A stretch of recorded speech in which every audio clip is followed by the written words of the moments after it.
November 26, 2024 సంవత్సరంలో జిల్లా పరిషత్ ఉన్నత పాఠశాల ఊరందూరు నందు ఘనంగా రాజ్యాంగ దినోత్సవాన్ని నిర్వహించడం జరిగింది.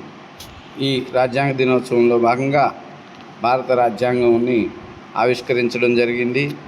అదేవిధంగా మాక్ కాన్స్టిట్యూషనల్ అసెంబ్లీని నిర్వహించడం జరిగింది. భారత రాజ్యాంగాన్ని పోలినటువంటి పాఠశాల రాజ్యాంగాన్ని తయారు చేసి వాటిని కూడా ఆమోదించడం జరిగింది.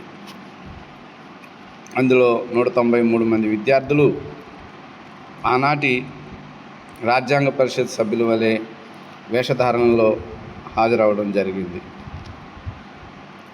చక్కని వాతావరణంలో దీనిని కంప్లీట్ చేసి భారత రాజ్యాంగం వలె పాఠశాల రాజ్యాంగాన్ని కూడా ఆమోదించి అమలు చేయడానికి సిద్ధం చేయడం జరిగింది. ఆంగ్ల పేపర్లో కూడా దీనికి సంబంధించినటువంటి న్యూస్ రావడం జరిగింది. లాంఛనంగా పాఠశాల రాజ్యాంగం ఆమోదం, ఊరందూరులో పాఠశాల రాజ్యాంగ పరిషత్ నిర్వహణ, ఊరందూరులో భారత రాజ్యాంగ దినోత్సవం అనేటటువంటి అనేక ఆర్టికల్స్ దీని మీద రావడం కూడా జరిగింది. దీనికి సంబంధించి ఎస్ఐ రైటింగ్, ఎలక్యూషన్ కాంపిటీషన్ను నిర్వహించడం జరిగింది. విద్యార్థులు అనేక మంది చాలా ఉత్సాహంగా ఇందులో పాల్గొనడం జరిగింది.